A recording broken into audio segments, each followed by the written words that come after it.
And baby, we're going to do it here in Minnesota. And when we do it here and reestablish the idea of republicanism, we win everywhere. He is a once in 100-year candidate. We don't have anybody on the bench yet. All we got is people who are sold out to the machine.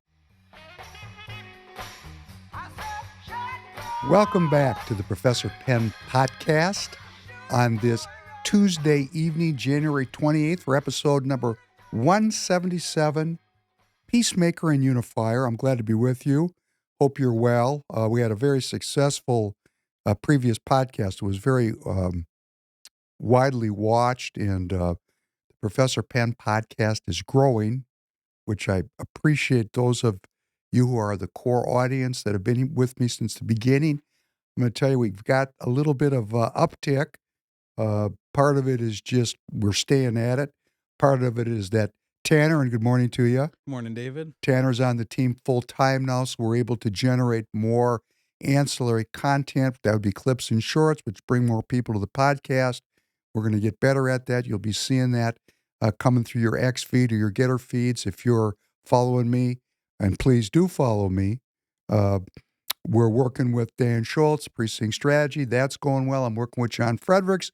As you saw last week, that's giving us a much broader audience to work with. I'm not surprised. The calls are pouring in here. We're very active, and it really is about us, you and me. We're still dealing with content that is, it's still viewed to be controversial. I mean, I find that a little bit mind-boggling.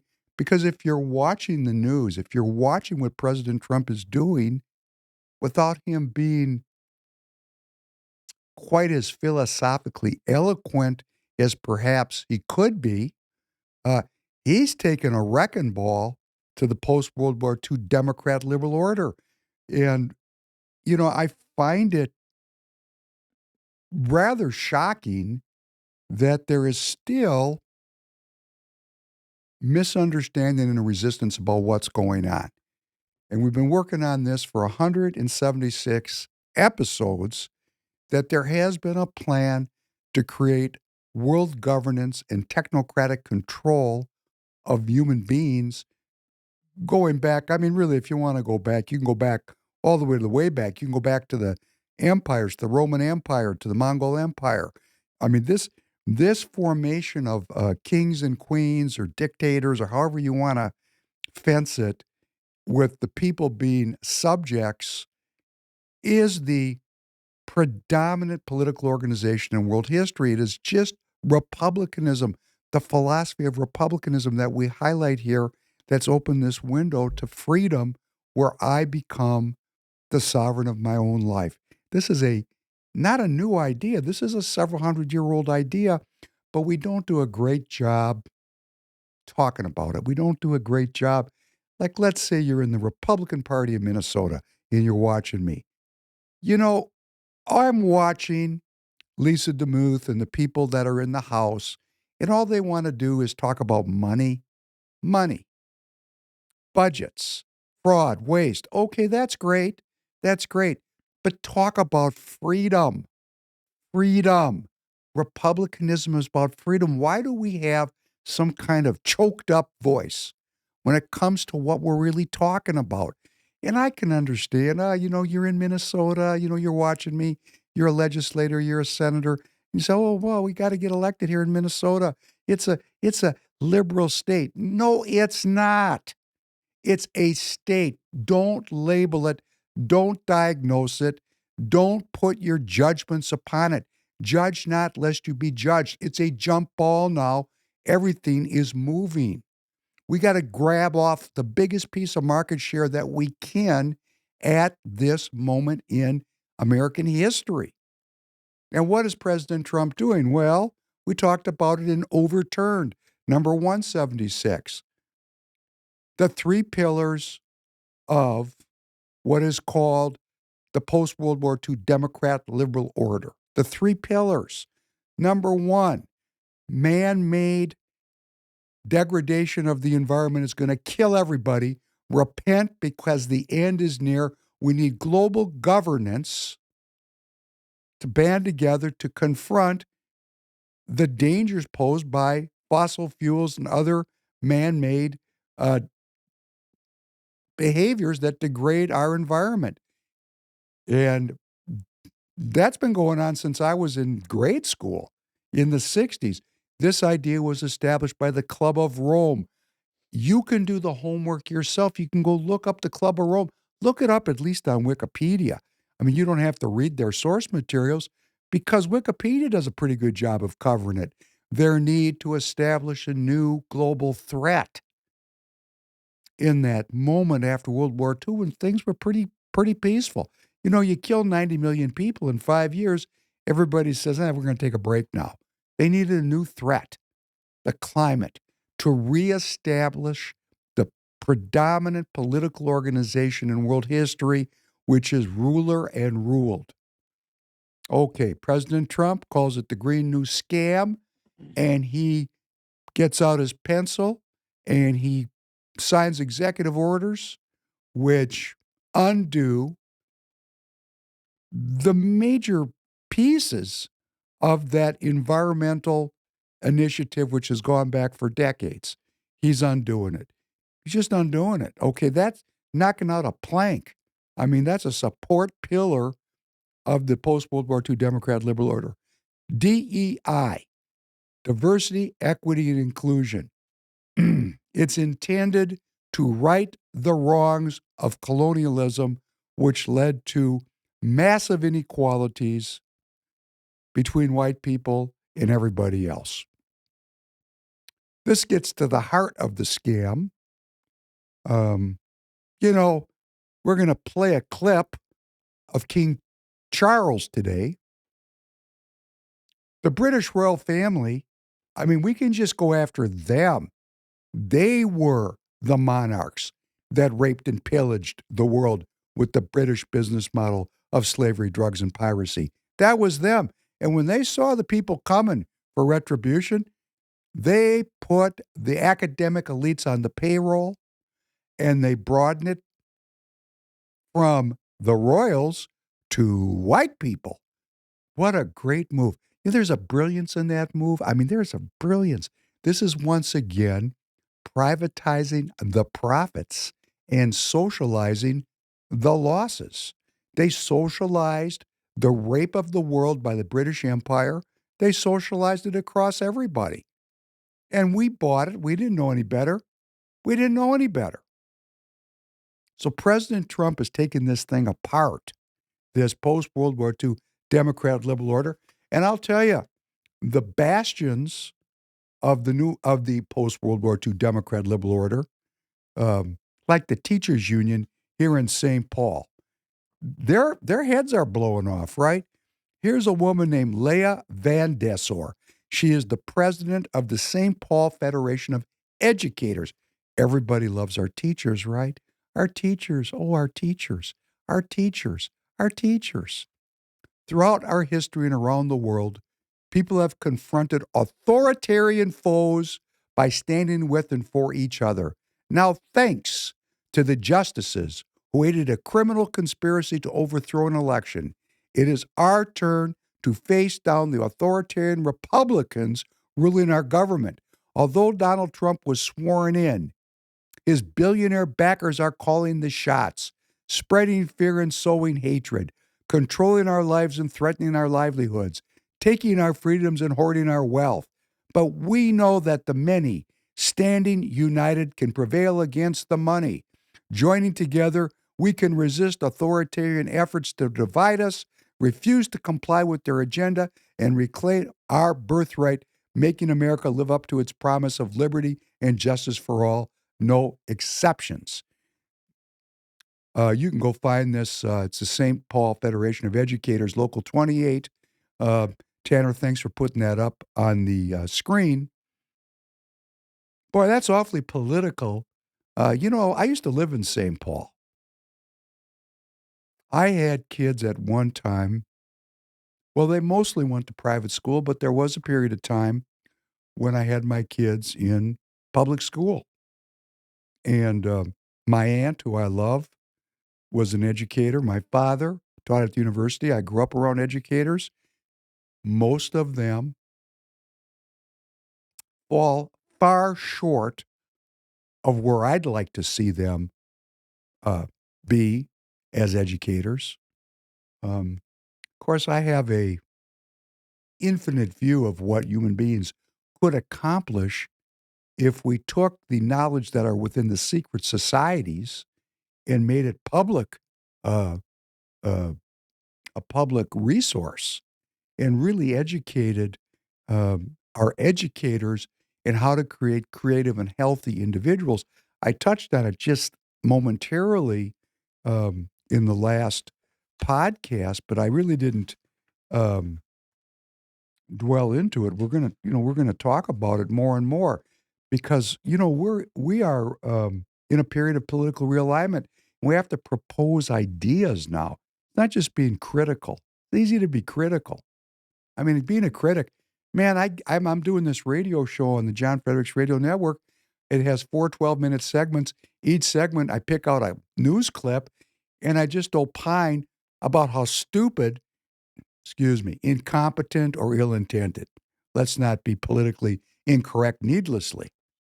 I mean, how these people are not really on the mark with what they're saying, with their comments.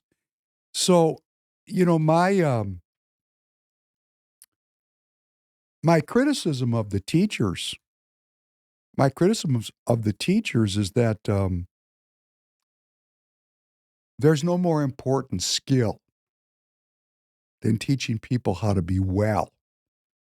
And if you take a look at just the organization of our schools, most of them look like prisons. I went to a school in St. Paul, graduated in the mid 70s, Highland Park Senior High School. And, when you look at it from the outside, it could be a correctional facility. The point of education is to attenuate people to the workday. You show up at 8, you're on time. You work till 4. What you do after hours, just be there at 8, move through your day, go through your classes. There's no attempt really to unlock for each student their potential. Some of the students, like me, do find teachers that invest in them. It does happen. But most of the kids are ignored. And if you're a parent and you have children, you know what I'm talking about. If you're going to get your kids um, an edge in well-being, you're going to have to do other programs. Like my daughter, I talked about my daughter Mia. She asked me, "Dad, can you teach me how to defend myself?" I said, "No, that's not going to work." But I sent her to a friend of mine that I'd known for many years, who's a maestro, and she popped up. I forgot about it because I paid for it, and she drives. She went by herself. I didn't realize she was going 5 days a week to train. Next thing I know, she's in cage matches, and she is really able to defend herself. And she's beautiful, and she is smart, and she's developed herself because she was nourished. Um, and this is kind of the intergenerational dumbing down that comes along. My father and mother, I did get violin lessons. So I was exposed to a professional musician who had, was playing in the Minnesota Orchestra, who had, really developed superior skills. And when you develop those kind of skills, everything like that secret society, classical music, they're all the same, but a little different. It's really about practice. Kung Fu means daily exercises. So then I got involved in, self-defense type stuff and, many different things that I did were about, developing myself. I was raised in a religious community. What is prayer? It's a daily ritual. It's a daily ritual. And on that note, before I forget, I came across a prayer that's very appropriate for me today. And I want to read it because I think it really speaks to the unlocking of human potential. This is titled A Special Act of Sorrow. Forgive me my sins, O Lord. Forgive me my sins, the sins of my youth, the sins of my age, the sins of my soul, the sins of my body, my idle sins, my serious voluntary sins, the sins I know, the sins I have concealed so long, and which are now hidden even from my own memory. I'm truly sorry for every sin, moral and mortal and venial, for all the sins of my childhood up till the present hour. I know my sins have wounded thy tender heart, O my Savior. Let me be freed from the bonds of evil through the most bitter passion of my Redeemer. O my Jesus, forget and forgive what I have been. Amen. It's a great prayer because it really speaks to the um, caustic effect of sin in our life, sin which the Democrat legalizes and then gives the whole people over to sinful lives. And we wonder why we're not creative and we don't see God. I mean, you got to create the conditions for republicanism. And that is something that the Democrat has been working away at since 1913 to remove that. Well, how are we going to change this? And Dan Schultz was very helpful. He's been giving me feedback on the podcast. Thank you, Dan. Dan says, think about it like a court case. You got a couple minutes to make an argument, and then they tell you to sit down. Well, I got an hour and a half, and Dan's going to write me and say, you're in 16 minutes, you're too late. And I agree with him because we're going to do this up front every podcast and through the podcasts. Donald Trump is our president. He is reversing this post-World War II Democrat liberal order. He's reversing it. Okay, great. He's reversing it with executive orders, which can be reversed if we do not have republicanism prevailing long into the future. The communists are not going away. They're hiding. How are we going to deal with this? There's only, in my opinion, as a person who has put a lot of myself into this now, my opinion is we, the people, have to get involved in the political process. We must get involved in this political process.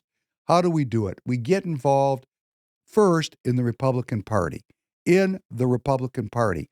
How do we do it? We have to join the party. This takes some skill. I was talking about Joshua Colburn on the last episode, who thinks this stuff should be a secret.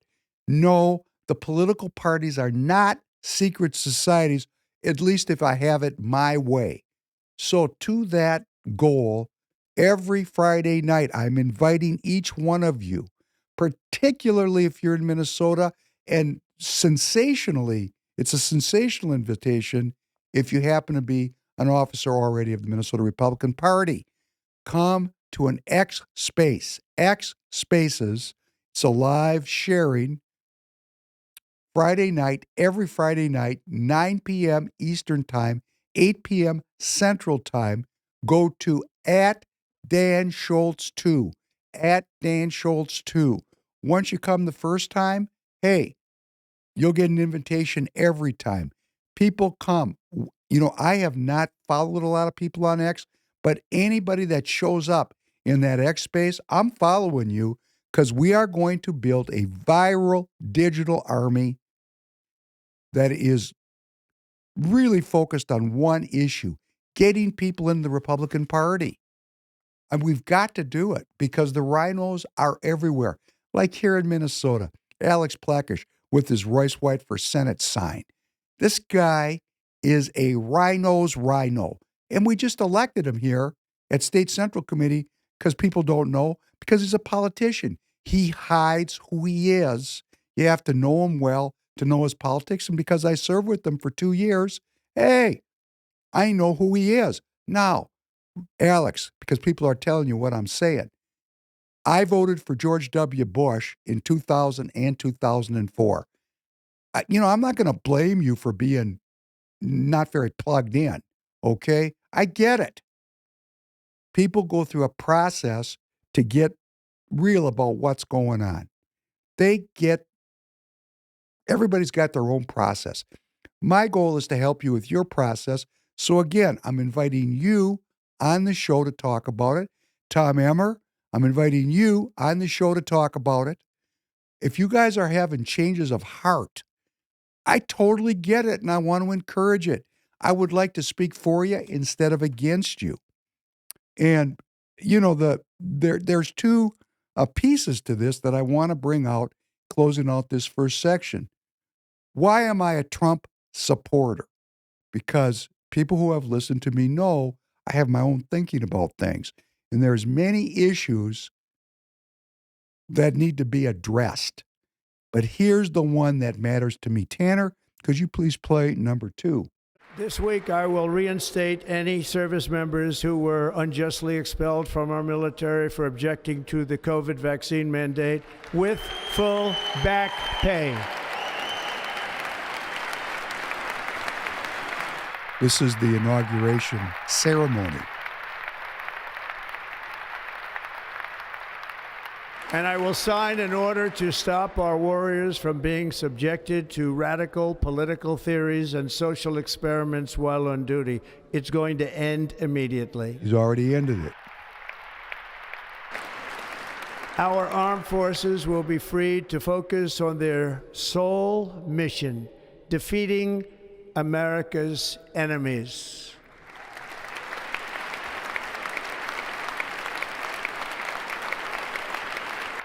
Oh, they stand up for that. But there's more.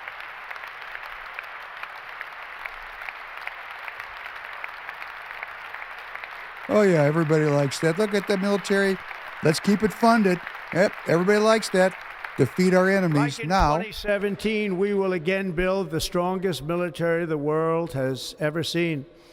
We will measure our success not only by the battles we win, but also by the wars that we end, and perhaps most importantly, the wars we never get into.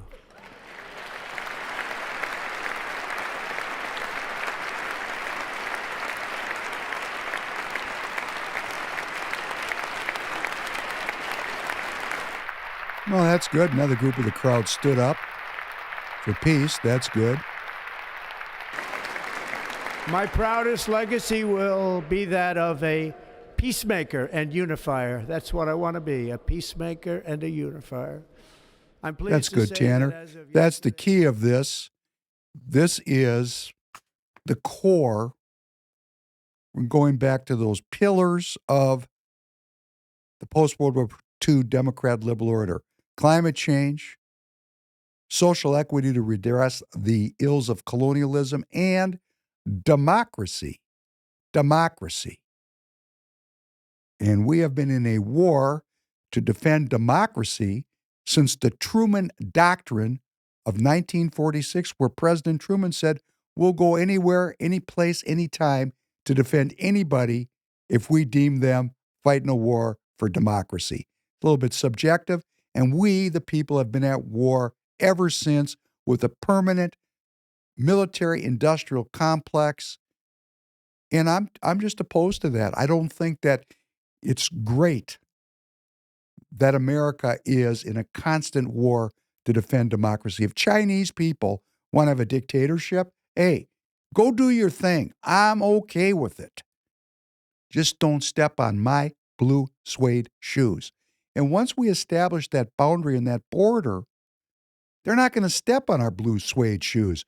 The reason our blue suede shoes get stepped on is we're everywhere all the time. As I was coming to work this morning, I was reading, multitasking, the proposal made by Van der Leyden in Europe to position 100,000 quote-unquote peacekeeping troops in the Ukraine. Great. You know, these people have no boundaries. They're megalomaniacs. They're narcissists. They're crazy people. I don't want to be involved in that. If you all Europeans want to all go get slaughtered fighting the Russians, have at it. Leave my kids out of it. It means nothing to me. I am an American. I would like to get along with my neighbor. I would like to break bread with the communists here and bring them into the concept of republicanism. We can do it.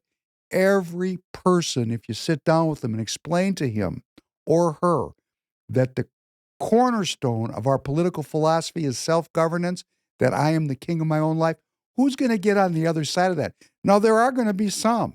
I mean, I've seen a lot in my life, and I've seen people get on the other side. Yeah, I want to be a slave.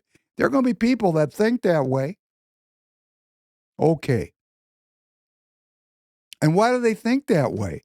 Well, if you go back and look at the episode number 176, Overturned, there's a warning on YouTube that the episode talks about a conspiracy theory, because I mentioned the New World Order, which is the same thing as the post-World War II Democrat liberal order. And I've said this before, and I can't prove it, but this is my understanding of philosophy over time. The New World Order was actually republicanism. That was the reordering of the world from a top-down hereditary monarch in league with the church, ruling the people and controlling them. That was the old world order. The New World Order was republicanism, the idea that we are free and sovereigns of our own life. That idea of the New World Order, because politics is a lot about outflanking and taking, was occupied by the revenge of the nerds, the revenge of the crowned kings and queens of Europe. They went underground. They already had a secret society. They just rebooted it, gave up their ruling powers, so to speak, most of them, but they're still there, following their hereditary lines, seeking to reestablish their control, and they've done it through this post-World War II Democrat liberal order, the idea of one world governance. Why YouTube would say that that's a conspiracy when we have a United Nations, I don't know what part of it's a conspiracy. So I've asked Tanner to put together a montage, which we're going to play for you now, going back to Henry Kissinger talking about the New World Order, Zbigniew Brzezinski talking about the New World Order, George Bush Sr. talking about the New World Order, and David Rockefeller talking about the New World Order. What is at stake is more than one small country. It is a big idea, a new world order, where diverse nations are drawn together in common cause to achieve the universal aspirations of mankind. For the first time in history, foreign policy has become global. Communications are instantaneous, and there exist problems which are genuinely not national, like environment, nuclear proliferation, and similar issues. So in this sense, we are living in a new world, and a new world order will emerge. The only question is whether it will arise out of intellectual and moral insight and by design, or whether it will be forced on mankind by a series of catastrophes. The president-elect is coming into office at a moment when there are upheavals in many parts of the world simultaneously. We have India, Pakistan. So he can't really say that it's one problem, that it's the most important one. But he can give a new impetus to American foreign policy, partly because I think his task will be to develop an overall strategy for America in this period when really a new world order can be created. It's a great opportunity. It isn't just a crisis.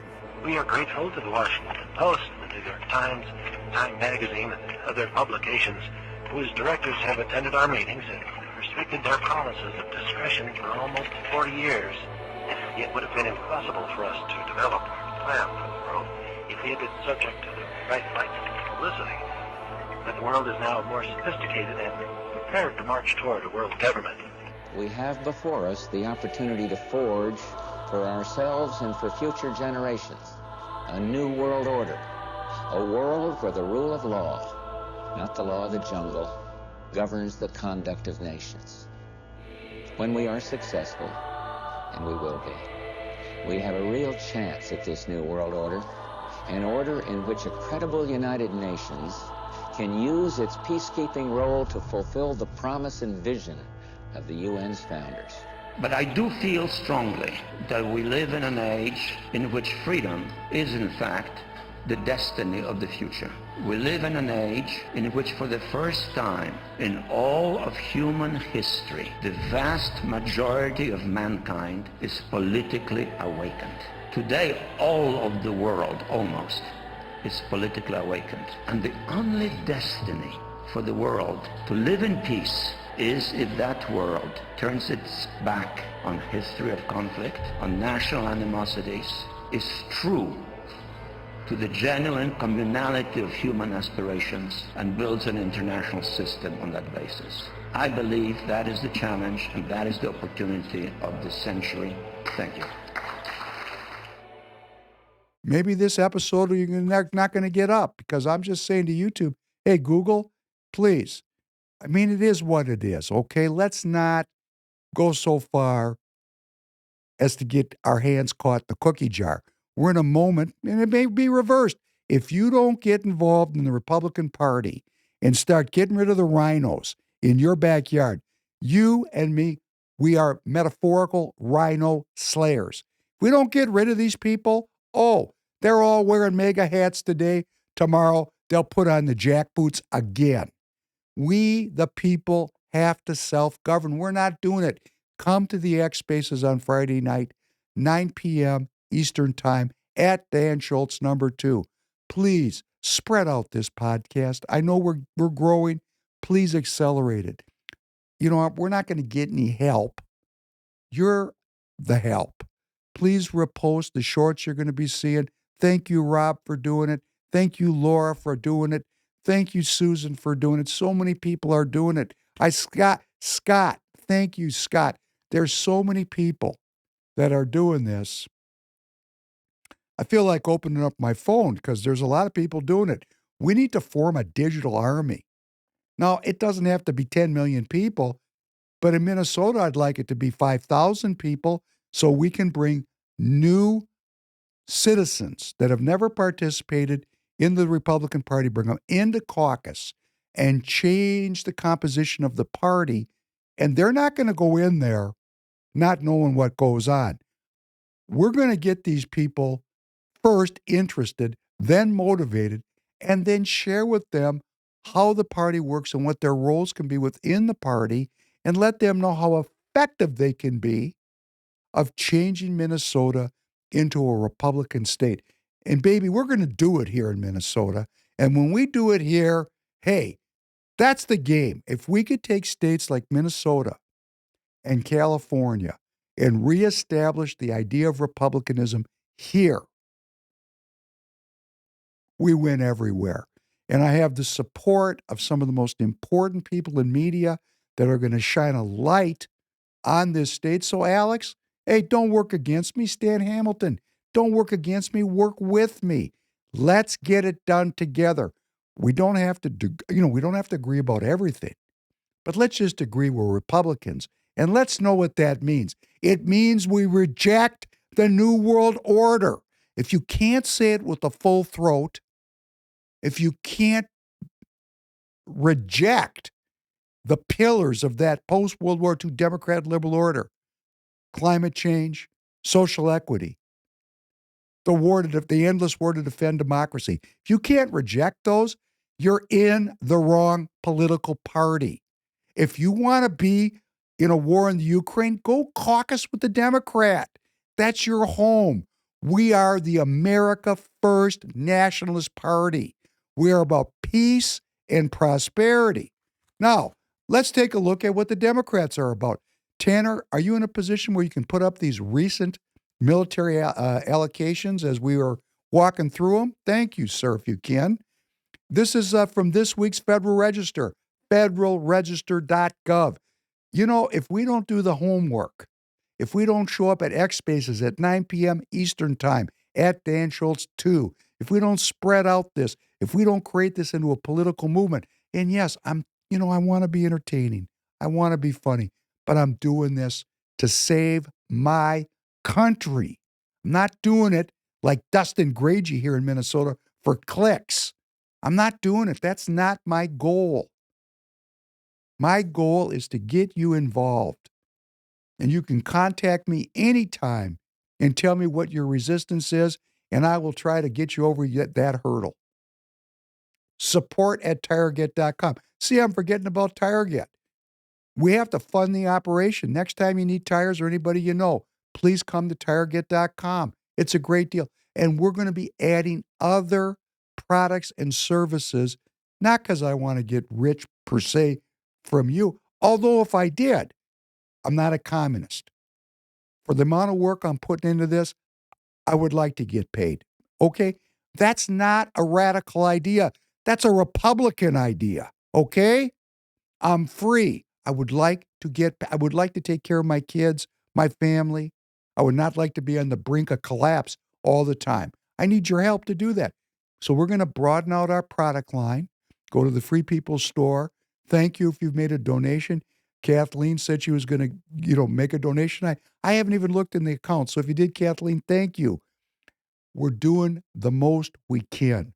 We're going to do more with your help. But look at what the other side is doing. And if you're a Republican and you believe in this, get out. Here is $350 million for the Republic of Korea. Here's $281 million of weapons of war for the government of Germany. Here's $170 million again for the Republic of Korea. Here's $138 million, for Canada. Canada. About to get tariffs. Here's $111 million for the government of North Macedonia. If you know North Macedonia, if we were in a hall right now, I would say, those of you who have heard of the country of North Macedonia, please raise your hand. Tanner, good morning. Have you ever heard of the country of North Macedonia? No. Great. You, sir, just gave them $111 million. I bet you'd like to have a piece of that action for your family instead, wouldn't you?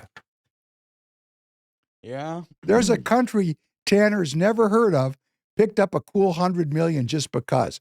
And I'll tell you what the because is. The because is there's a defense contractor that's got to get fed at the trough because we got 535 elected representatives that are caught in the post-World War II Democrat liberal order, and they don't know how to get off the treadmill. They don't know how to get off the treadmill, and the only way we get off the treadmill is if we, the people, go into our political party and endorse candidates that stand up in front of the audience and say, I am for peace. Prosperity will follow soon behind. War is always inflationary, always causes poverty, and that's if you stay out of the killing zone. If you happen to be in the killing zone, it will also take your life. President Trump has halted the aid to the Ukraine. See, he's out there, and we're so far behind him. We, the people, we need to get out in front of him by organizing and changing the party. He is a once-in-a-100-year candidate. We don't have anybody on the bench yet like Donald Trump. All we got is people who are sold out to the machine. He is taking it on, and here's what he's saying. We're going to have the strongest military on planet Earth. Yeah, he's going to feed the beast so the beast doesn't eat him. Because the last president that talked like this was John Kennedy. Remember those Zapruder films, what that looked like? We've already seen 2 attempts on President Trump's life that we know of. They're going to continue to try to kill him because he is starving the beast when it comes to foreign wars. Even if we make the most powerful military on earth and we put the sword back in the scabbard, the orders will slow down because we're not using the inventory. Right now, the inventory is getting used faster than the military-industrial complex can build it. What President Trump is saying is we're going to have peace, and that's going to slow down the whole process of killing people. The Trump State Department this past Friday halted spending on almost all foreign aid grants for 90 days, which also appears to apply to funding for military assistance to the Ukraine, Politico reports. Interestingly, aid continued for Israel and Egypt. Things that make me say, The document specifies that Israel and Egypt will continue to receive taxpayer money. Okay. X Spaces, 9 p.m. Eastern Time at Dan Schultz 2. The work has just begun. I want to read something that I think is appropriate for those that are hearing my concerns. Here's a prayer, those of you that recognize it. Oh, the depths of the riches of the wisdom and knowledge of God. How unsearchable his judgments and his paths beyond tracing out. Who has known the mind of the Lord, or who has been his counselor? Who has ever given to God that God should repay them? For from him and through him and for him are all things.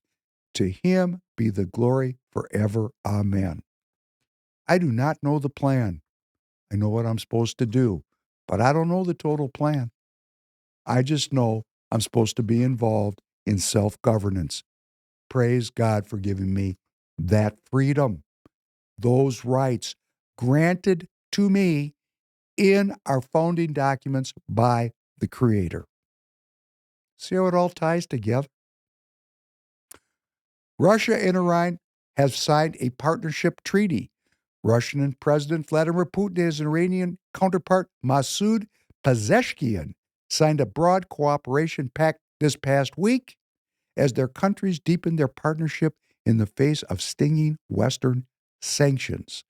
Russian and Iranian officials say that the Comprehensive Strategic Partnership Treaty covers all areas from trade and military cooperation to science, education, and culture. The 20-year treaty could be further extended.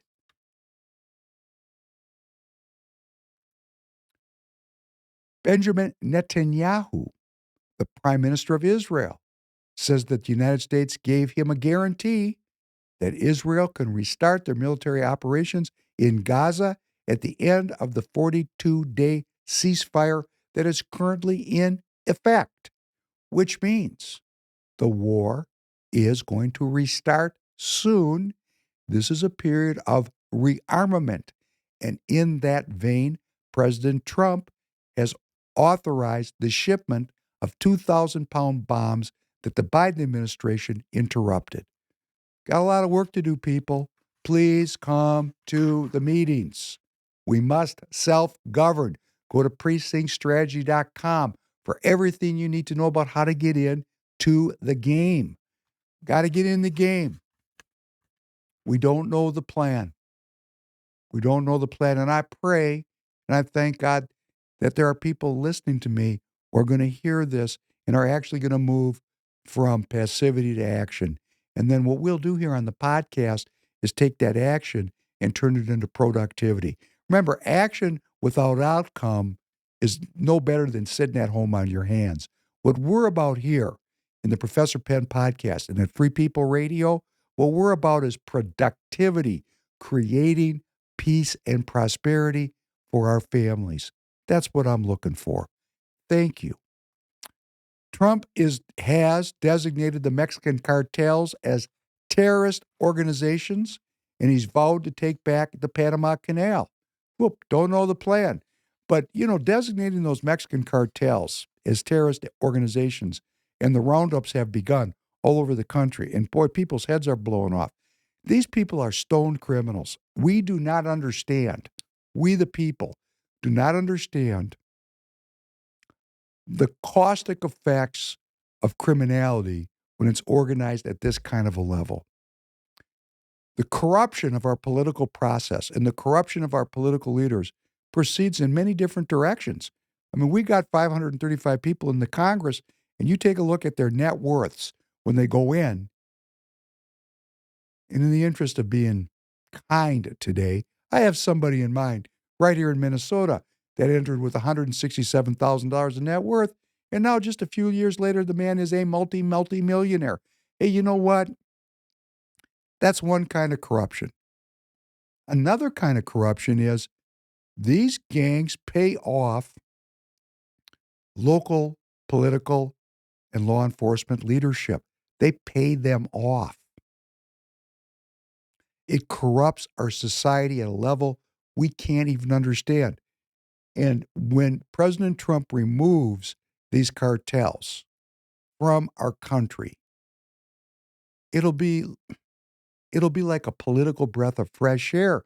Because when you cut the money off, the bribery money off from these officials, uh, you know, they might actually represent the people instead of the criminals. We're going to talk about that in just a minute. We're in war. We're being constantly told by our leadership that this war, and this ties into the cartels also, we're told that the war is for democracy. And we, the people, are so gum-dipped, and they always pull out this World War II thing, because, and I'm not even going to tear that down, because, Royce White made some comments during his campaign that the wrong people won World War II, and he was torn apart by the Michael Broadcorp types. And what did he mean? He meant that Stalin and Mao were the winners of World War II, that they were the winners. Stalin, the Russian communists, were the allies of the United States. That wasn't a win to have communism and faithlessness break out in Russia and China after World War II. Those weren't good people. Not in the Republican sense. They were dictators. They didn't believe in self-governance. And of course, they were radical scientific atheists. You can't have dictatorship and self-governance in the same space. And if you want to get rid of self-governance, you get rid of God. And that's what these people did. They outlawed in their own ways, in different levels of severity, faith. I mean, there was 10,000 Orthodox Christian priests killed right after the Russian Revolution. They killed them, at least 10,000. So, we're told over and over again, and our kids, like Tanner has a young child that's going to be entering school, and she's going to be told by the teacher union that we're fighting to defend democracy, and the cornerstone of that is a woman's right to choose her own reproductive health care. He's got a daughter. He's got a wife in his life. And, this is a challenge. How are we going to talk about these things? Because for women, democracy and their right to choose their own health care, it's linked together. We got to work through this now. We can't use the identity of Black people or the identity of Jewish people or the identity of women the way we've allowed these academics to manipulate us and turn us into small groups fighting against each other. Come to the X Spaces at 8 p.m. Eastern if you're an American citizen. Doesn't matter if you're Black or you're white, a man, a woman, old, young, yellow, brown. Come. First of all, we can't even see who you are. It's all audio. It's beautiful. There can't be any discrimination. We will not know you except by what you do. A meritocracy. Now, President Trump is scaring people all over the world, right in our own country, which is where it matters. Our Federal Reserve, the Fed, has withdrawn from a global climate group that it belonged to. It is called, listen to this, the Network of Central Banks and Supervisors for Greening the Financial System. Wow. I'm going to read this again. Our central bank, the Fed, belongs to and just resigned from 143 member coalition of central banks throughout the world called the Network of Central Banks and Supervisors for Greening the Financial System. In other words, if you have a business that they don't think is green, no money for you, partner.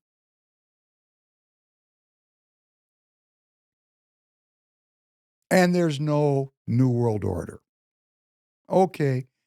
You know, if there's a big empty space Tuesday night where this podcast should be, Tanner, please put up Mr. Penn went too far. These people really pissed me off with this because this is the kind of thing that's propaganda. They're saying I'm a conspiracy theorist. No, I'm saying it's a conspiracy not to allow people to understand that there is a 143 member coalition of central banks coming together to green the financial system. Come on. Let's just be honest about it. I'm not saying it's right, wrong, or indifferent. I'm asking for honesty, honest politics. LA County Inferno has continued. There's still fires there. We're up to between 250 billion and 300 billion in losses.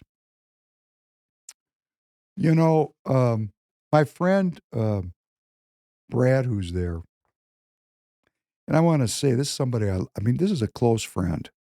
You know, as a man, it's not wrong to say you love a friend, okay? There is a, you know, a non-sexual bond between men, a brotherhood that comes from being in the fight together. And Brad is my brother, and I love him, and I've talked to him weekly.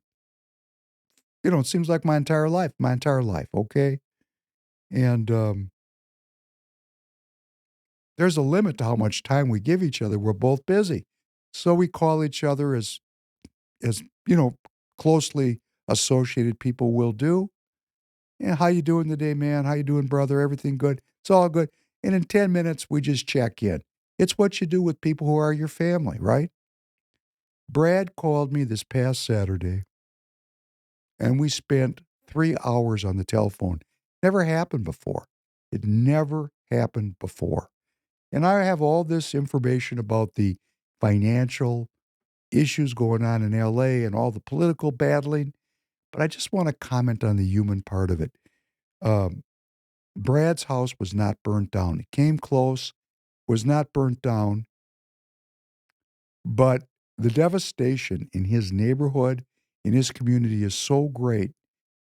He called me just because he was overwhelmed, and this is a tough dude. I mean, this guy is tough, strong, resilient, creative. I've never seen him like this. I've never seen him. He's never leaned on me. I mean, it's just not how we interact with each other. And I'm not saying per se he was leaning on me, but he had emotional content he wanted to share. And what he wanted to share was that number one, he had guilt that his house didn't burn down because so many of his friends lost everything. He told me about a friend, of his who had been forced to evacuate. They knew their house was in the fire zone. They didn't know what happened. Turned out President Trump, when he visited California last week, forced Mayor Bass to allow the citizens back into their neighborhoods. They were keeping them out. And Brad said to me, I don't even know how they got back to their house because it was locked down by the cops. Well, it was President Trump forcing Mayor Bass to open the streets to the citizens. This friend of Brad's went to their address. There was nothing there. When I say nothing, there was dust. Their home, which was a very valuable home where they had lived for a lifetime and raised multiple children into adulthood. And you think about your house, the pictures, the clothes, the family icons, the Bible, the chair that you always sat in, the plants that you took care of. You think of what makes a house a home. There was nothing there. It was burnt to ash. And Brad was so upset by this. He said, what am I going to do for these people? And he did something that was so noteworthy because their kids had grown up together. He had pictures of that family intermingling with his family at school, at events, in their photo journals. And he went and he printed out those photos where that suffering family had appeared, and he gave that body of photos to that family. And in fact, he couldn't do it himself because he was so upset. He asked his wife to do it, and he told me that the the woman cried profusely. It was such a kind and just act. It was a small thing. And then he said to me, I want to do something for everybody. I just don't know what to do. And I said, well, you'll know in time. But there is a human cost to this that we do not know sitting in our comfortable perches wherever we are listening to this podcast. It's like a war zone. $250 billion of damage. We're talking about Ukraine level of damage now. This is a human tragedy. I read on X people saying the Californians deserved it. It's God's punishment. You know, I don't know what God's plan is. I'm not a judge, but I know it's a great opportunity to heal our country. When we citizens realize these are fellow Americans, we might not agree with them, but we're not in judgment over them. We're here to love them, to help them. And if President Trump says, Alabama, people in Alabama, take care of your disaster, Floridians, take care of your disaster, Californians, take care of your disaster. If he wants to lessen the federal disaster response capability and heighten local governance, self-governance, that's not a bad thing. It may not work today. People are not prepared for it. He knows that. We don't know the plan. But I'm going to tell you, I'd really like to see Minnesota, where I live. I'd like to have our own Minnesota plan where we, as Minnesota citizens from our neighborhoods, could participate in creating disaster response preparedness. Wouldn't that be great? Because now we would be taking the responsibility ourselves as citizens, the way it always was before technology. It is technology that has weakened our ability to respond, our responsibility. We have abdicated our responsibility because our government has delivered to us convenience and safety. This is how it works. We have lost our responsibility because we've lost our self-governance. If we're going to maintain our freedom, we're going to have to reclaim these things. And it really doesn't matter about AI or the march of science. If we, the people, are involved in the process, we will say how these inventions are used. They will not be imposed upon us. We, the people, will determine how we, the people, use the fruits and benefits of science by assessing the costs. So if there ever was a time in human history where we have to oppose the entropy of convenience and safety and stand up and self-govern, if there was ever a moment in world history to do it, oh, this is it. Because if we don't, you can bend over and kiss your sweet ass goodbye.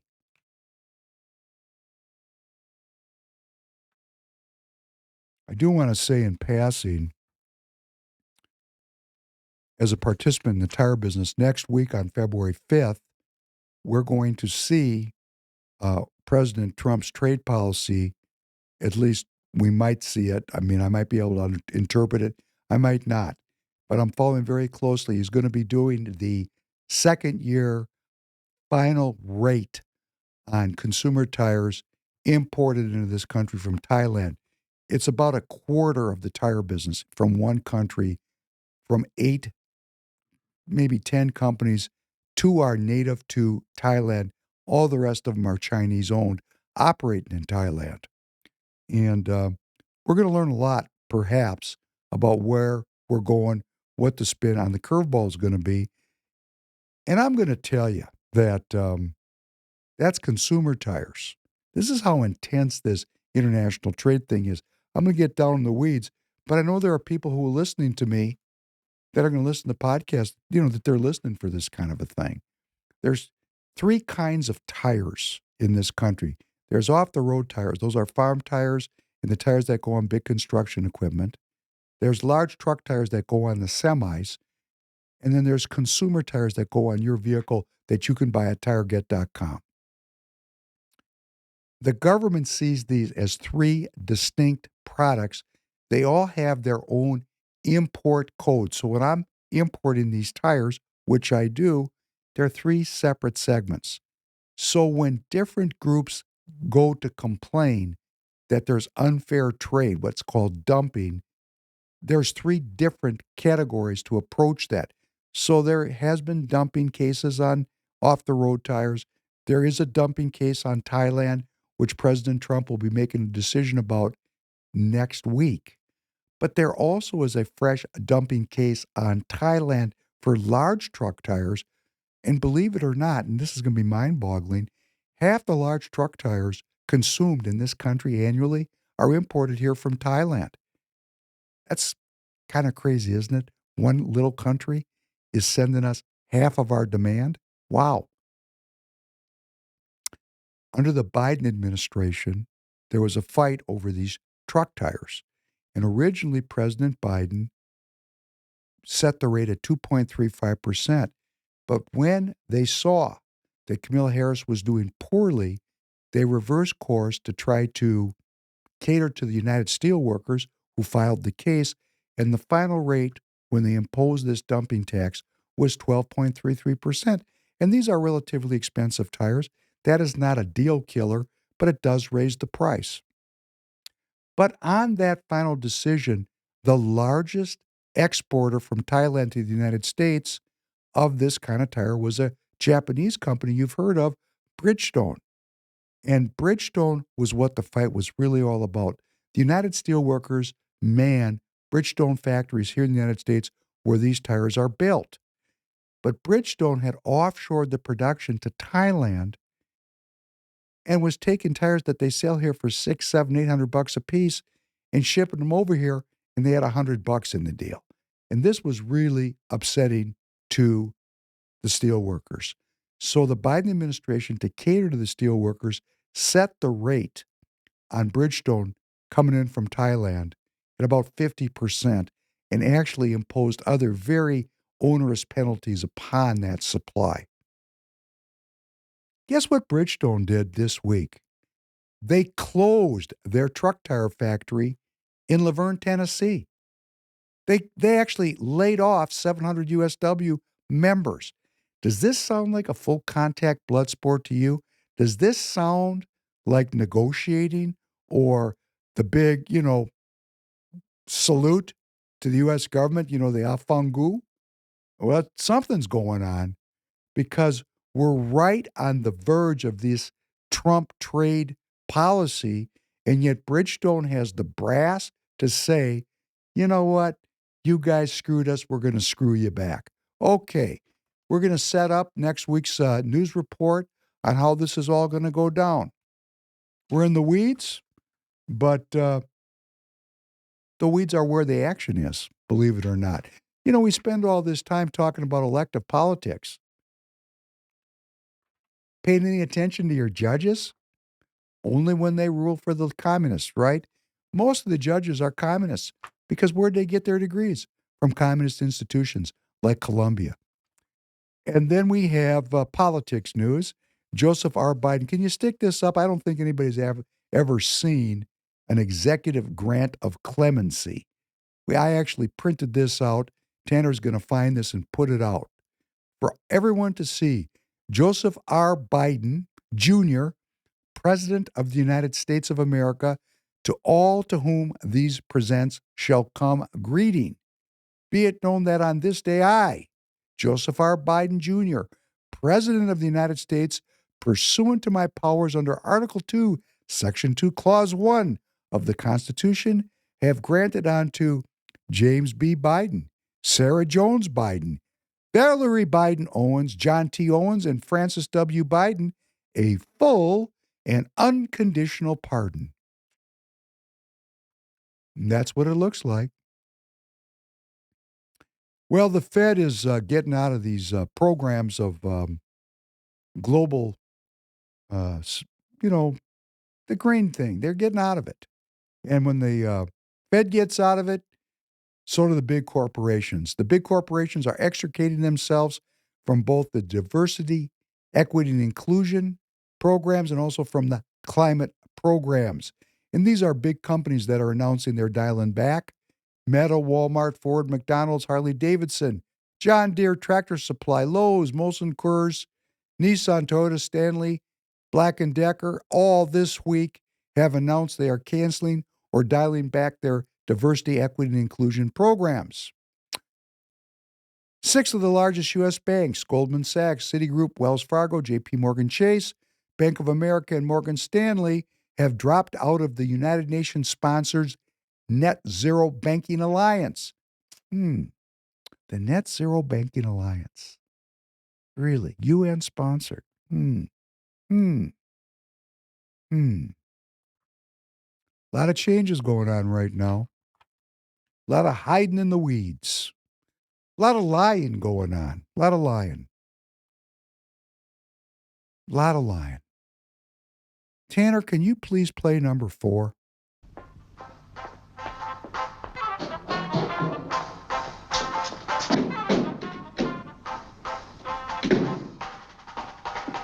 Excuse me, sir. Something rather interesting has just cropped up. Listen to that. Music. Civilian broadcasting. I think those fellas in the Pentagon have given us some sort of exercise to test our readiness. Personally, I think it's taking things a bit too far. Our fellas will be inside Russian radar cover in about 20 minutes. You listen to that. Chock-a block full of stations, all churning it out. Mandrake? Yes, sir? I thought I issued instructions for all radios on this base to be impounded. Well, you did indeed, sir, and I was in the process of impounding this very wide when I happened to switch it on. I thought to myself, our fellows hitting Russian radar cover in 20 minutes, stopping all that stuff. I'd better tell you, because if they do, it'll cause a bit of a stink, huh? Crew Captain, the officer exchange program does not give you any special prerogatives to question my orders. Well, I realize that, sir, but I thought you'd be rather pleased to hear the news. And after all, well, let's face it, we don't want to start a nuclear war unless we really have to, do we? Please sit down and turn that thing off. Yes, sir. What about the plane, sir? Surely we must issue the recall code immediately. Group Captain, the planes are not going to be recalled. My attack orders have been issued and the orders stand. Well, if you'll excuse me saying so, sir, that would be, to my way of thinking, rather an odd way of looking at it. You see, if a Russian attack was in progress, we would certainly not be hearing civilian broadcasting. Are you certain of that, Mandrake? Yeah, that's what it bothered to find that, sir. And what if it is true? Well, I'm afraid I'm still not with you, sir, because, I mean, if a Russian attack was not in progress, then your use of Plan R, in fact, your order to the entire wing, yeah. Well, I would say, sir, that there was something dreadfully wrong somewhere. Now, why don't you just take it easy, Group Captain? And please make me a drink of grain alcohol and rainwater and help yourself to whatever you'd like.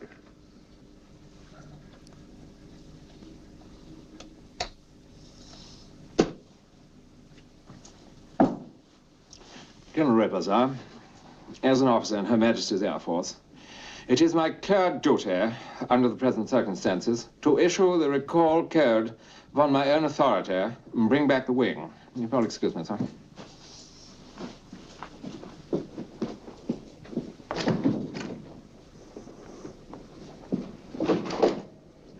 I'm afraid, sir, I must ask you for the key and the recall code. Have you got them handy, sir? I told you to take it easy, Group Captain. There's nothing anybody can do about this thing now. I'm the only person who knows the 3-letter code group. Then I must insist, sir, that you give them to me.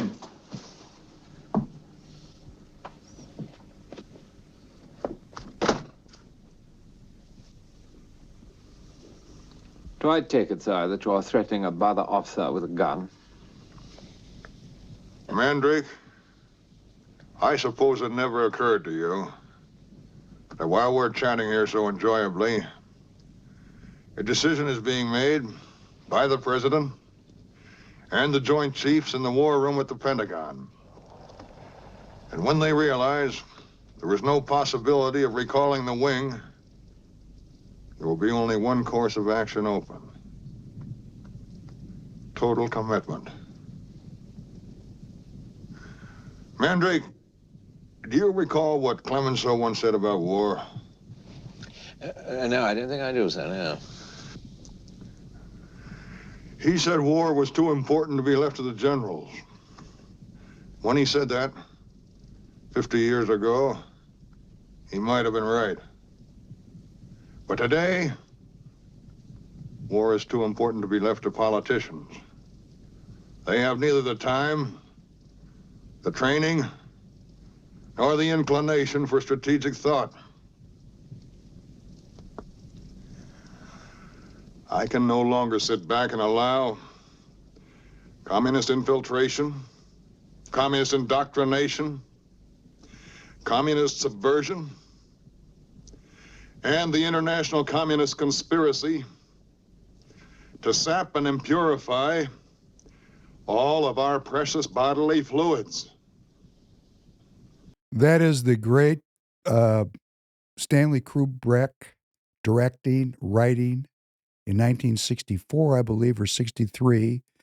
Dr. Strangelove, that's one of the seminal scenes of the movie, where General Jack D. Ripper is letting everybody know that he's sent the B-52s on their way to Russia by himself because he can no longer tolerate the communist infiltration. Of course, it was like a joke at that time. It was supposed to be a black comedy about the sapping of, the precious bodily fluids. But when we look at the poisons we're ingesting, I don't want to say it's a communist plot, but, we've got a lot of work to do on our health and well-being. And he let everybody know in that movie, that in that scene that he was sending the bombers in, and there was going to be a decision that was going to be made in the war room right now. Were they going to go all in on this attack? Well, that's very much like what President Trump is doing. President Trump has attacked what YouTube does not want me to call the New World Order, the post-World War II Democrat liberal order. Same thing. Same thing. He's attacking, he's kicking it from stem to stern. But unless we join in with him, it will be a battle in a losing war. And here's why we lose. It's because the rhinos are everywhere, and they're professionals. Put up this picture of Minnesota House member Andrew Myers. You'll find that. This is Andrew Myers. He's right here in 45A. He's right in my district. See, I resigned from my board, so now I'm not trying to trash you, Andrew. I'm holding you accountable. Because unlike your constituents who are too busy to pay attention to every detail, I am paying attention to every detail. And what you've done here is oppose the Trump agenda. This is a dog whistle to the leftists in your district you cater to get elected.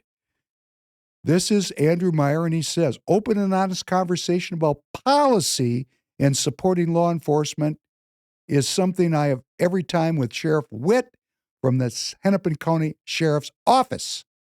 Beautiful picture of Sheriff Witt with Andrew Myers, smiling faces. Andrew's gaining some weight. Life must be good for him. But he put that out the same day that the Hennepin County Sheriff's Office announced that they would not be assisting ICE in arresting illegal immigrants here in Minnesota. And so what Andrew is saying is, I'm with you, leftists. He's depending on the Republicans not to recognize what he's doing, or that the Republicans in his district really don't mind the illegal immigrants.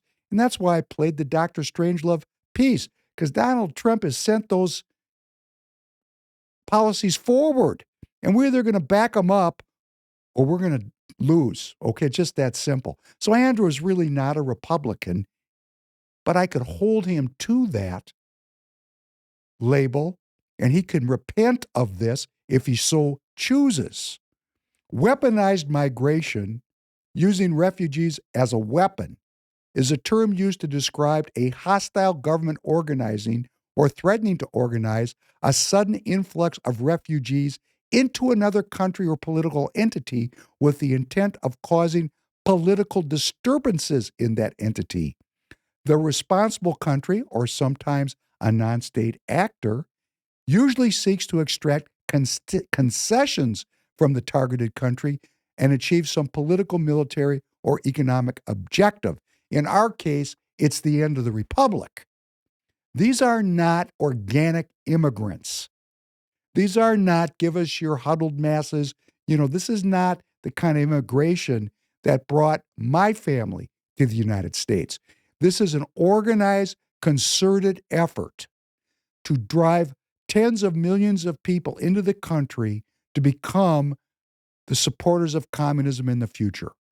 And here's Andrew Meyer working with the sheriff's office to support them in their unwillingness to assist President Trump. Okay, Andrew, that's just great. As Donald Trump prepares to swear in as America's 47th president, his campaign promises mass deportation, and this is on the minds of local leaders here in Minnesota. There was a bill to make Minnesota a sanctuary state, but it failed in 2024. However, Immigration and Customs Enforcement, ICE, considers Anoka, Hennepin, Dakota, and Ramsey counties as sanctuary counties. This distinction comes from the county's refusal to hold non-citizens on detainer, giving ICE a chance to intervene. Exactly what Hennepin County Sheriff's Office said they will not do. Our office is not involved in civil immigration enforcement because that is the role of the federal government, not Hennepin County, wrote a spokesperson for Hennepin County Sheriff's Office this week. Simply put, the agency won't interfere or impede with ICE investigations. No, they're impeding by not helping. And we have a Republican Congress legislator agreeing with this, dog whistling to his leftist constituents. Okay, Andrew, be a Republican or run as a Democrat next time. It's very simple. Very simple. Mexico is going to get down with the program. Mexico is going to help us. Mexico is going to help Colombia. We saw what happened with Colombia this week. They anteed out. President Trump has started this. We're all going to support it, or we're going to have a communist country. Andrew, are you a communist, Andrew? You must be a communist. You must be a communist because you're supporting a communist idea. Right, Andrew? Oh, Andrew, but see, I've been with Andrew, and Andrew told me he knocks on a door, and if they're, pro-gun, he's pro-2A. If they're anti-gun, no, he's all for gun control. This guy doesn't have a political spine. Grow one, Andrew. Every Minnesota legislator needs to grow a spine. Grow a spine now, because we the people are watching. This is a new world. It's not the New World Order. This is New World here in the United States of America.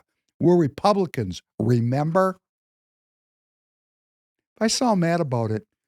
I've tolerated it a lot, sitting on the SD45 board and watching these people play patty cake with the Democrats.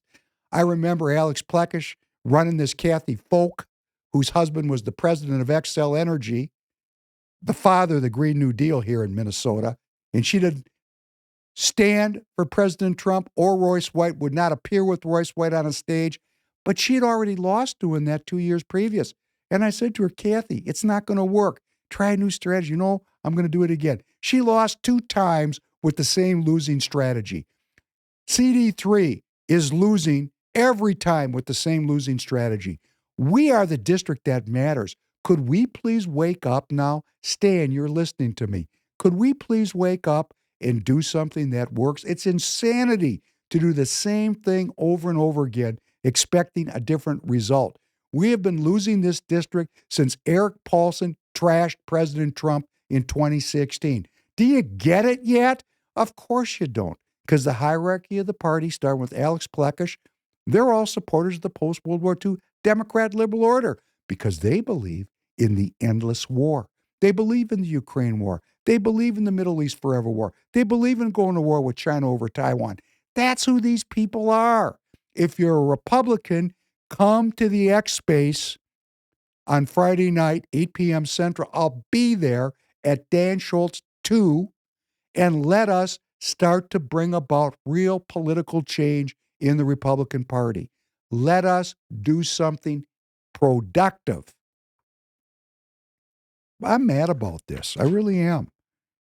I'm mad about it because people actually think this works. When they got the evidence for a decade, it doesn't work.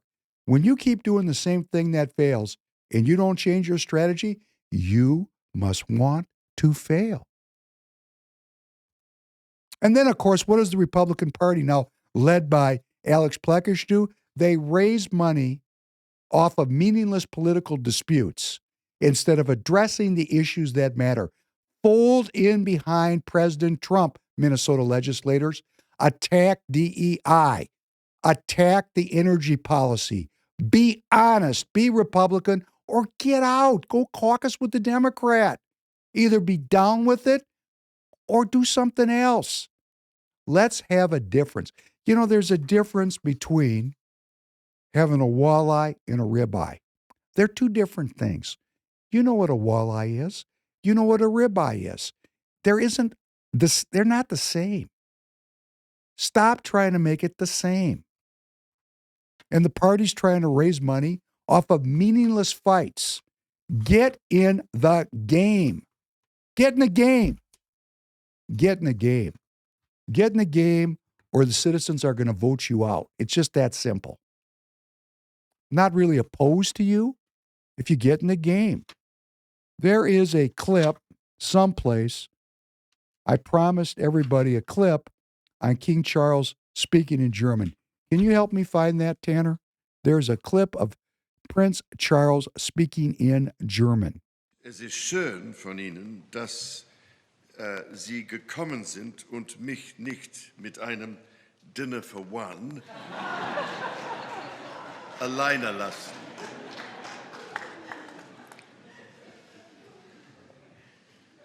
Meine Frau und ich sind tief gerührt, wie herzlich wir in Deutschland empfangen würden. Over all these years, and in so many ways, I have been struck by the warmth of the friendship between our nations and by the vitality of our partnership in countless areas. It was, Mr. President, a friendship which mattered greatly to my mother, the late Queen, who cared deeply about the bond between our two countries.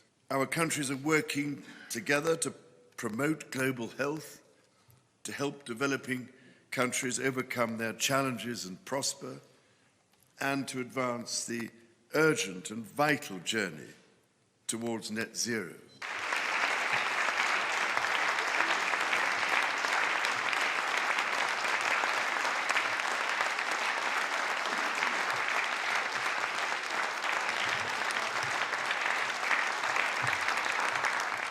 Well, I wanted you to know that the king speaks fluent German because his family actually is German.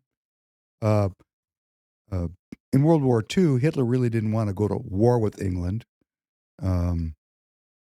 Lots of historical context on that I don't have time to get into today. But Tanner, put up this what has changed in the last 30 years, because the king was talking about disease. You know what? We don't really want your help on disease, okay? If this is 10% accurate, it's crazy. This was put up by the great Jack Posobiec. Look at these increases in disease frequency that have been recorded since 1990. And I didn't verify this, so I'm going to say I don't know if it's accurate. But each one of these disease categories, some of them didn't exist when I was young. We didn't have chronic fatigue syndrome when I was Tanner's age. We didn't have fibromyalgia when I was Tanner's age.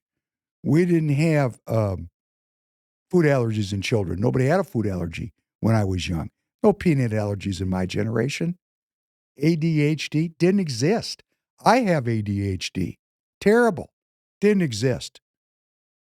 I just remember I said this every time I went over to my grandmother. She kept her garbage can at the top of the stairs of the basement. When I was 3, 4 years old, every time I went over, I'd throw the garbage down the stairs. ADHD. If I did that now, they'd drug me. 819% increase. Alzheimer's, 299% increase. Autism, 2,000% increase. Bipolar disorder in youth, 10,000% increase. I don't know if this stuff is right or wrong, but people are less healthy than they were. King Charles, get out of our health. And net zero is, in fact, a way to make everybody poor. The king still has the ill-gotten gains of centuries of British colonialism socked away in vaults underneath his palaces. He's not going to hurt from net zero. If you look at the national anthem of Britain, God save our gracious king. Long live our noble king. God save the king. Send him victorious, happy and glorious, long to reign over us. God save the king. O Lord, our God, arise. Scatter our enemies and make them fall. Confound their politics. Frustrate their knavish tricks. On thee our hopes we fix. God save us all. Now listen to this stanza. Not in this land alone, but be God's mercies known. From shore to shore, Lord, make the nations see that men should brothers be and form one family the wide world over. You see, globalism is a British invention because they ran the British Empire. And they wanted everybody to believe that they were the lords of the universe. And there he is speaking in German. Well, they've just rebranded themselves as the World Economic Forum. Here's one from the World Economic Forum. This is why I say we have to be involved. If trust in our politicians, this is from the World Economic Forum, their recent meeting in Davos. If trust in our politicians is at an all-time low, maybe it's time to reconsider how we elect them in the first place. Can artificial intelligence, AI, help with our voting decisions? Music and video streaming services already suggest songs, movies, or TV shows that we will probably enjoy. Online shopping sites helpfully suggest other products we might like to buy. All this is based on what we've already watched, listened to, or bought. Why not have some similar system to suggest whom we should vote for? With preferential voting, political parties and candidates already issue how to vote cards. But what if an AI service could create a personalized how to vote card for each and every one of us? Isn't that special? Isn't that wonderful? Wow. It's just great. Please play number 7. Securing schools. We think we can absolutely lock down schools so that dramatically reduce the case of anyone being on campus that doesn't belong on campus, and immediately alert. The second someone pulls out a gun, immediately alert. Use AI cameras to immediately recognize that. But we keep everyone off campus that doesn't belong on campus. The police, another thing. Body cameras. We completely redesigned body cameras. Our body cameras cost $70. Normal body camera costs, I don't know, $7,000. Our body cameras are simply lenses, two lenses attached to your vest, attached to the smartphone that you're wearing. And we actually take the video that the police officer is, by the way, and the camera's always on. You don't turn it on and off. And by the way you turn it on, you can't turn it on. I'm going to the bathroom. Oracle, I need 2 minutes to take a bathroom break, and we'll turn it off. The truth is, we don't really turn it off. What we do is we record it so no one can see it, but no one can get into that recording without a court order. So you get the privacy you requested, but a court order, if you get a court order, we will, judge, can order, I want to look at that, this so-called bathroom break. If there's something comes up, and plus I'm going to lunch with my friends. Oracle, I need an hour for privacy with lunch with my friends. God bless. We won't listen in unless there's a court order. But it's interesting. But we transmit the video back to headquarters. So headquarters and AI is constantly monitoring the video.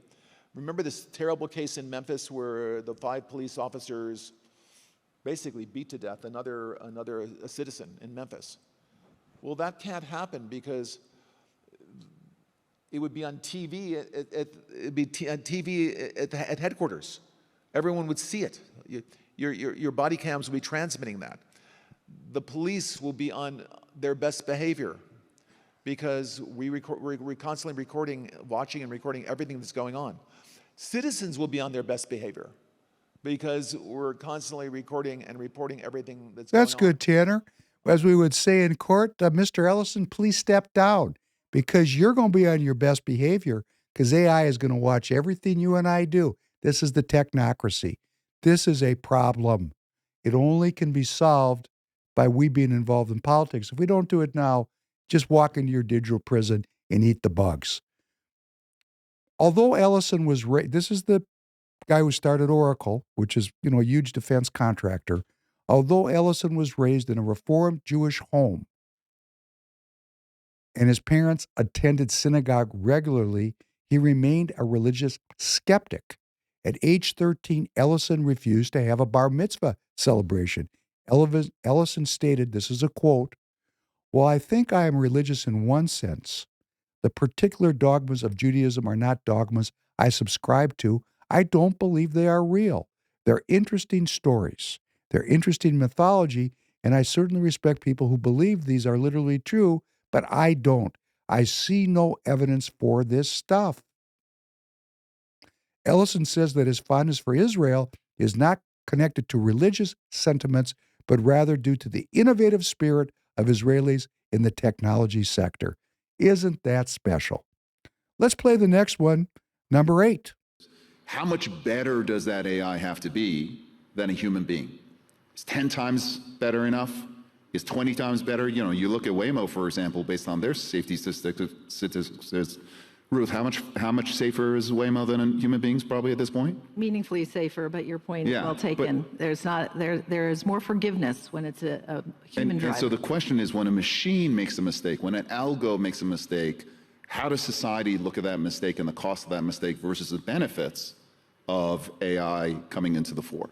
Well, society reacts very badly, right? As we've seen with self-driving cars, which are evidently safer. And the question is, will society change as more technology comes, right? Will there be a backlash? Actually, Albert, let me ask you this question. So what Dara is talking about is building much safer technology and facing a backlash. You built a product that was like the best product the world ever had and probably saved the lives of a bunch of people in this room, and there was a massive backlash. Is there anything you learned from that that will be helpful to people who are bringing in new technologies in the next years that will be useful? I'm sure you're referring to the vaccine, but it was not massive backlash. It was significant. It was maybe 10, 20% of the people. I can tell you at the same time, we received a lot of love from 80% of the people that felt that their mother or father is alive because of us. So let's put things into perspective. The fact that some of the voices are magnified through social media doesn't mean that they are the prevalent voice. But the example that you use is a good one because AI also will face the same problems, and probably AI machines will create the problems to AI. They are the ones that they will spread the disinformation about it. And why? Because it's a very powerful tool. And with every powerful tool in the hands of good people will do great things. In the hands of bad people can do bad things. And I think that will be magnified. Every single mistake that AI will be doing, as you mentioned, will be magnified to the utmost degree, ignoring that humans are making even bigger mistakes and ignoring that the benefits that we got so far were huge. Let's look at number 9. My administration is acting with unprecedented speed to fix the disasters we've inherited from a totally inept group of people and to solve every single crisis facing our country. This begins with confronting the economic chaos caused by the failed policies of the last administration. Over the past 4 years, our government racked up $8 trillion in wasteful deficit spending and inflicted nation-wrecking energy restrictions, crippling regulations, and hidden taxes like never before. The result is the worst inflation crisis in modern history and sky-high interest rates for our citizens and even throughout the world. Food prices and the price of almost every other thing known to mankind went through the roof. President Biden totally lost control of what was going on in our country, but in particular with our high inflation economy and at our border. Because of these ruinous policies, total government spending this year is $1.5 trillion higher than was projected to occur when I left office just 4 years ago. Likewise, the cost of servicing the debt is more than 230% higher than was projected in 2020. The inflation rate we are inheriting remains 50% higher than the historic target. It was the highest inflation probably in the history of our country. That's why from the moment I took office, I've taken rapid action to reverse each and every one of these radical left policies that created this calamity, in particular with immigration, crime, and inflation. On day one, I signed an executive order directing every member of my cabinet to marshal all powers at their disposal to defeat inflation and reduce the cost of daily life. I imposed a federal hiring freeze, a federal regulation freeze, a foreign aid freeze, and I created the new Department of Government Efficiency. I terminated the ridiculous and incredibly wasteful Green New Deal. I call it the Green New Scam. Withdrew from the one-sided Paris Climate Accord and ended the insane and costly electric vehicle mandate. We're going to let people buy the car they want to buy. I declared a national energy emergency, and it's so important, national energy emergency to unlock the liquid gold under our feet and pave the way for rapid approvals of new energy infrastructure. The United States has the largest amount of oil and gas of any country on earth, and we're going to use it. Not only will this reduce the cost of virtually all goods and services, it'll make the United States a manufacturing superpower and the world capital of artificial intelligence and crypto. My administration has also begun the largest deregulation campaign in history, far exceeding even the record-setting efforts of my last term. In total, the Biden administration imposed $50,000 in additional regulatory costs on the average American household over the last 4 years. I have promised to eliminate 10 old regulations for every new regulation, which will soon put many thousands of dollars back in the pockets of American families. To further unleash our economy, our majorities in the House and Senate, which we also took along with the presidency, are going to pass the largest tax cut in American history, including massive tax cuts for workers and family, and big tax cuts for domestic producers and manufacturers. And we're working with the Democrats on getting an extension of the original Trump tax cuts, as you probably know, by just reading any paper. My message to every business in the world is very simple. Come make your product in America, and we will give you among the lowest taxes of any nation on earth. Thank you so much. Thank you, Tanner. We've run over a little bit tonight. We don't know the plan. But if we get involved, we'll be part of it. I guess we're part of the plan if we sit at home and do nothing. That's the choice. Come to the X Spaces Friday night, 8 p.m. Central, at Dan Schultz 2. Get involved in your party. Help me organize the state of Minnesota. Hold our elected officials like Andrew Myers accountable. Make them actually back up the president's play, because the president has launched this change. And if we don't have his back, this is not going to last very long or go very far. I do not agree with everything, and I'm not expected to agree with everything. We're American citizens. We have our own opinions. Politics is about choosing between two, sometimes less than palatable options. You choose the one in your strategic plan for the future of your family, for yourself. Where do you want to head? I would like to be in a free country where the citizens' health and well-being is the number one mission of the government. I don't want to be involved in a foreign endless war. I'm not interested in scams and cons intending to make me poor. I would rather die from a tornado than a tyrant. These people are tyrannical. They've had us in a spell for decades. We're waking up.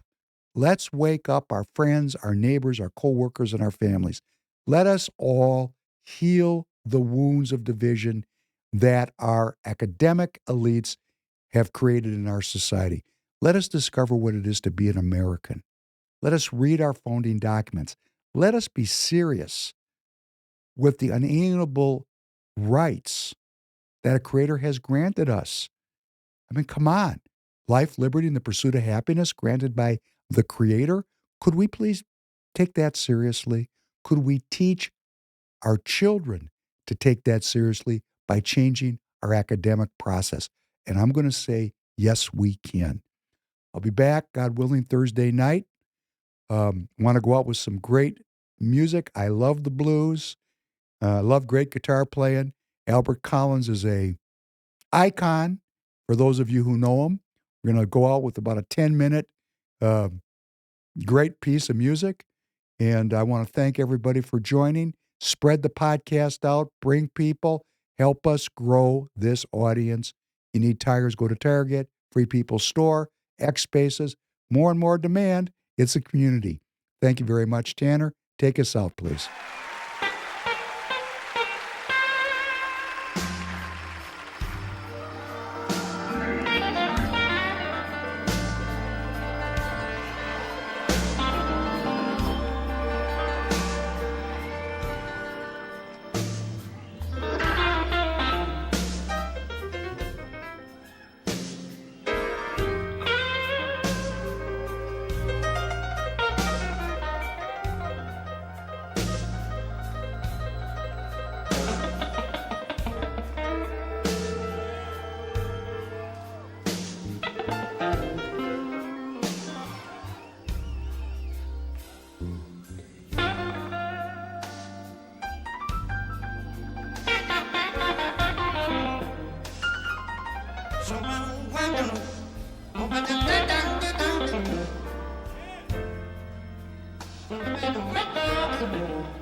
If trouble was money, I'd swear I'd be a millionaire.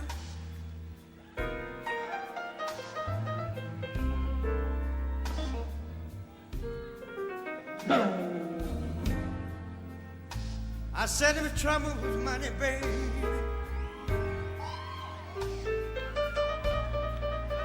I'd swear I'd be a millionaire.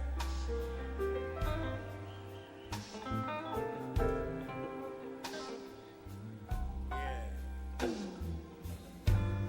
If dollar bills was worries, I'd buy the whole world and have money to spare.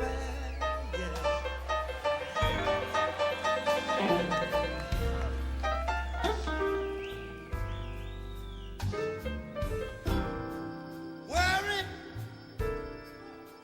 Worry, woman.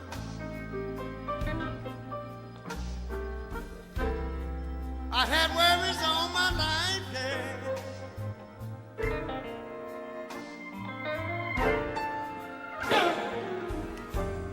I said worry, babe. I've had worries all my life, yeah.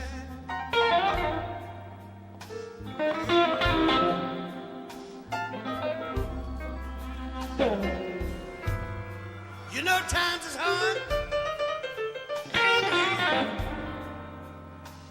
I swear, I ain't gonna tell you no lie.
My mother used to tell me,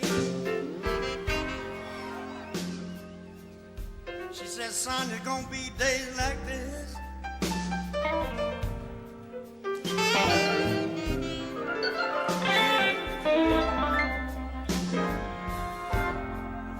My mother used to tell me,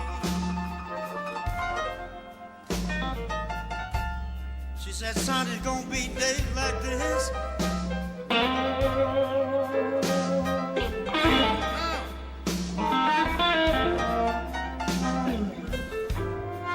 She said, I always want you to be a winner.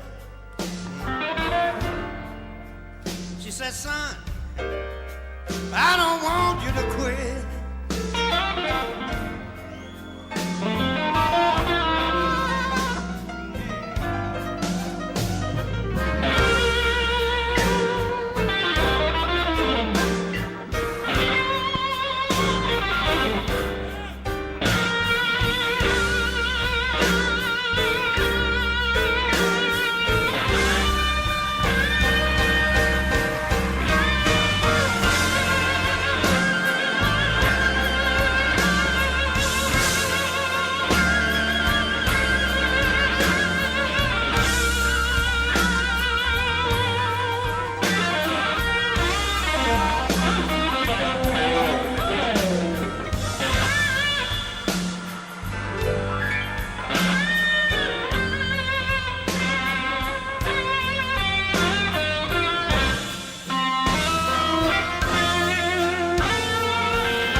ladies and